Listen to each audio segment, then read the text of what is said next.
ஆனா இந்த பேஷண்ட்க்கு என்னாச்சு? எப்பத்துல இருந்து அவங்க வெயிட் பண்ணிட்டு இருந்தாங்க உதவிக்கு? மருத்துவ உதவிக்கு? அவங்க வந்து ஒரு 11 வந்து ஆம்புலன்ஸ் ஃபோன் பண்ணாங்க. ஆம்புலன்ஸ் லைன் குடுக்குறேன்னு சொன்னாங்க. ஆம்புலன்ஸ் லைன் குடுத்தாங்க. பட் நாங்க ஒரு 15, 20 மினிட்ஸா நாங்க வெயிட் பண்ணோம். அவங்களுக்கு லைனும் போல. அதுக்கப்புறம் நான் சரி தேவையில்ல எதுக்கு ஆம்புலன்ஸ்க்கோசரம் வெயிட் பண்ணி பிரயோஜனம்ன்ட்டு ஒரு பெட்ஷீட்டு, ஒரு ப்ளைவுட் மாரி எடுத்து நாங்களும் தோள் மேல தூக்கிட்டு ஓரளவுக்கு தூக்கிட்டு வந்துட்டு, அதுக்கப்புறம் மீன் பாடியில ஷிஃப்ட் பண்ணிட்டு, அதுக்கப்புறம் இங்க ஹாஸ்பிட்டல் வந்து முதலுதவி கவர்மெண்ட் ஹாஸ்பிட்டல் வந்தா, ஒரு டாக்டர்ஸ் யாருமே இல்ல. எல்லாம் மூடிட்டு போயிட்டுருக்காங்க. இது எந்த ஏரியால இருந்து இவங்க வந்தாங்க? இவங்க பேஷண்ட் நாங்க பேர் வந்து என்ன? கரெக்டா வந்து இவங்க வந்து ஜீவா ஸ்டேஷன் கன்னிகாபுரம் சார் இது.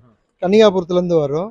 இவங்க பேர் வந்து சோஃபியாவா? பேர் என்ன உங்களுக்கு? சோமியா. சோமியா. ஓகே. அவங்க பேஷண்டோட பேர் வந்து சோமியா. வீட்லயே இந்த ஆம்புலன்ஸ் வராதனால, எந்த ஸ்பெஷல் இதா இல்லாதனால, ஆம்புலன்ஸ் இதெல்லாம் வர வீட்லயே டெலிவரி ஆயிடுச்சு. ஸோ நாங்கள் வந்து இங்கே முதல் உதவிக்கோசரம் நாங்கள் இங்கே கவர்மெண்ட் ஹாஸ்பிட்டலுக்கு வந்தோம். பட் கவர்மெண்ட் ஹாஸ்பிட்டலில் ஒரு டாக்டர்ஸ் கூட கிடையாது. எல்லாம் நேற்றே மூடிட்டு எல்லாம் போயிட்டு இருக்கிறாங்களாம். அதுக்கப்புறம் இங்கே ப்ரைவேட் ஹாஸ்பிட்டல் முத்து ஹாஸ்பிட்டல் இருக்குது. அங்கே வந்து நாங்கள் அவங்ககிட்ட கேட்டு நாங்கள் பண்ணோம். அவங்க பண்ண மாட்டேன்ட்டாங்க.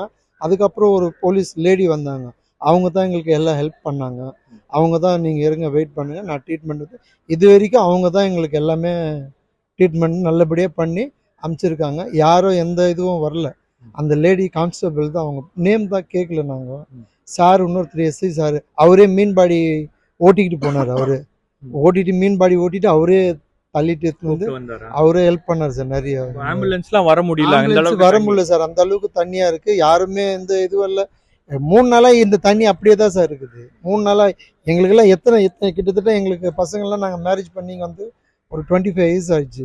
இது வரைக்கும் தான் ஃபர்ஸ்ட் டைம் தண்ணி சுத்தமாக போகாதுக்குது. ரொம்ப மோசமா இருக்கு சார். குழந்தை என்னாச்சு? இறந்து போச்சு சார். குழந்தை இறந்து போச்சு.